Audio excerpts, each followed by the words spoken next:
lagi dengan saya di channel Nana Official. Kali ini saya akan membuat martabak telur khas Aceh. Untuk bahannya simpel aja ya bunda. Di sini saya menggunakan 2 batang peri, 1 buah kentang yang sudah saya rebus, terus 2 buah cabai hijau ya bunda.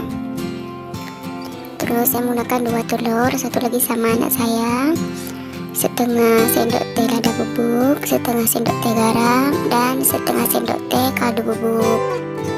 Untuk kentangnya aku ulek dulu ya bunda, supaya kentangnya hancur, biar mudah kita blendnya dengan adonan. Kalau sudah hancur, masukkan 2 butir telur,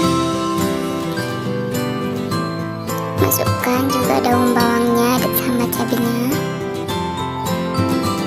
dan juga penyedapnya ya bunda. Aduk sampai merata.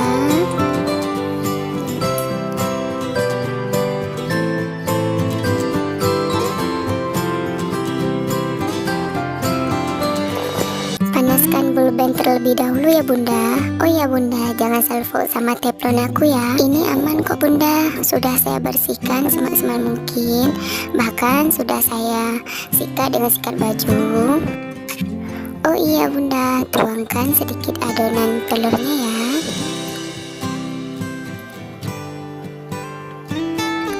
Masukkan kulit risolnya,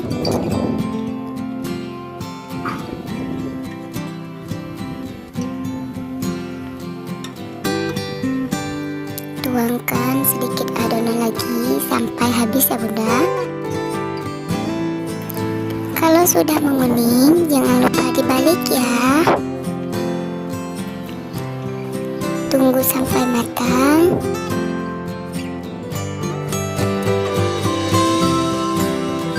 Ini dia bunda, martabak telur khas Aceh sudah saya disajikan.